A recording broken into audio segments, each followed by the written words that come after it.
এই কাটালি এলাকায় আল্লাহ গজব দিতে পারেন, কিন্তু এই মাদ্রাসার কারণে হয়তো গজব দেন নাই। দেখেন না ওই আমেরিকার দিকে তাকাইয়া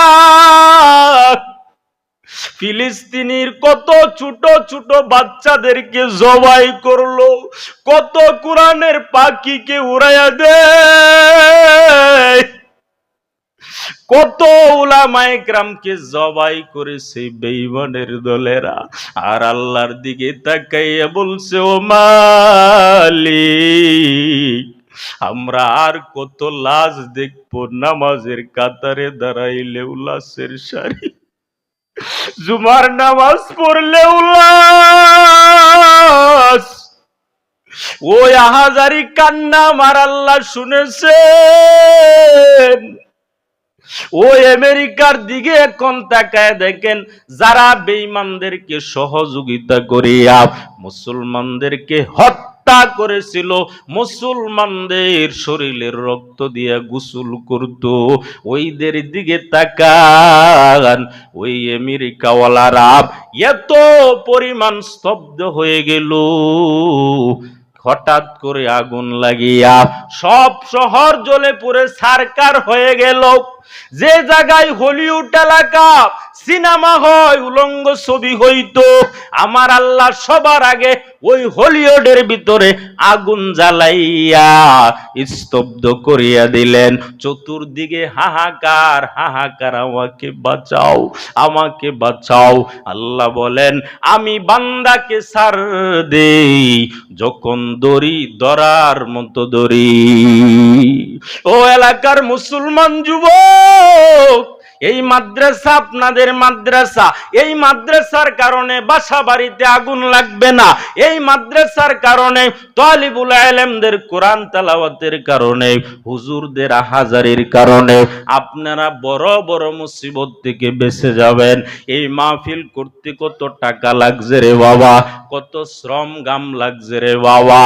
আম্মা জান আয়েশা বলেন, ও নবী, আমার আব্বার কোন দিনের ত্যাগ? নবী বললেন, তবুকের যুদ্ধে আমি বলেছিলাম, ও সাহাবায়ে কেরাম, তোমাদের কার কি আছে তাড়াতাড়ি আমি নবীর সামনে হাজির করো। হযরত ওমর তো টাকাওয়ালা বান্দা, টাকাওয়ালা সাহাবা। হযরত ওমর বলে, নবী, আমার অর্ধেক সম্পদ আপনার দরবারে নিয়ে আসছি। আর হযরতে আবু বকরকে নবী বলেন, ও আবু বকর, আপনি বাড়িতে কি রেখে আসছেন? হযরত আবু বকর বলে, নবী আমার, আমি বাড়িতে কিছুই রেখে আসি নাই, আমি জারু দিয়া দিয়া দিয়া যা কিছু ছিল সব নিয়ে আসছি রে নবী। হযরত আলী, উসমান সব নিয়ে আসছেন এমন নাম, কিন্তু হযরত আবু বকর সব নিয়ে আসছেন। নিয়ে আসার পরে আবু বকরকে নবী বলেন, ও আবু বকর, আপনার এই ত্যাগের বিনিময়ে আমি কি দিব? সাথে সাথে জিবরাইল আমিন হাজির।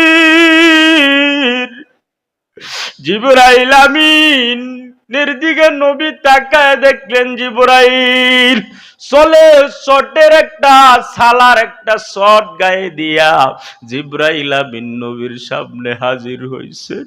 নবী বললেন, জিবরাইল, আজকে আপনি এই পোশাক পরলেন কেন? জিবরাইল আমিন বলে, নবী, আমার আল্লাহর কাছে আপনার আবু বকরের দয়াটা, আবু বকরের দানটা, আবু বকরের ত্যাগটা এমন ভাবে কবুল হয়েছে, আমার আল্লাহ প্রতিদিন আপনাকে সালাম জানাই, আজকে আলাদাভাবে আমার আল্লাহ আপনার সাহাবা হযরত আবু বকরকেও সালাম জানাইছেন। জোরে বলেন আল্লাহু আকবার। ও এলাকার মুসলমান যুবক, এই ত্যাগের বিনিময় হযরতে আবু বকর জান্নাতের মালিক হয়ে গেল। আবু বকরকে জিবরাইল আমিন বলে, ও নবী, আপনি আপনার আবু বকরকে জিজ্ঞাসা করেন, আপনার আবু বকরের কাছ থেকে জানেন তার মনের বাসনা কামনা কি। আবু বকরকে নবী বললেন, আবু বকর, আপনি কি খুশি কিনা, আপনার কি হালত? আবু বকর বলে, নবী, আমি তো ছিলাম জাহান্নামের বড় আসামি, কেউ আমাকে চিনতো না, কেউ আমাকে জানতো না। ও নবী, আপনার সহবতে আসিয়া আজকে আমি এত সম্মানের মালিক হইলাম। আমার আল্লাহ স্বয়ং আমাকে সালাম জানাইছেন। ও বাবারা, ভাইয়েরা, এই কোটি কোটি সম্পদ দিয়া কি করবেন? এই মাদ্রাসা এতিম ছাত্রদের জন্য, মাদ্রাসার কাজের জন্য, মাহফিলের কাজের জন্য। ও বাবা, ওই আবু বকরের মতো, উমরের মতো, উসমানের মতো আমরা তো আর সাহাবা না, কিন্তু তো আমরা ওই আদরের নবীর উম্মত। কারা কারা আছেন? আমি আপনাদের মেহমান। কারা কারা আছেন? মাত্র 30 জন মানুষ, 30 পারা কোরআন। কয় পারা কোরআন? 30 পারা কোরআন। কারা কারা আছেন? আমার বাবার জন্য, মায়ের জন্য কবরে ইসালে সব করে দিব, খতমে কোরআনের সব চলে যাবে। আমি তো আপনাদের মেহমান। কারা কারা আছেন? মাত্র 5000 করে টাকা।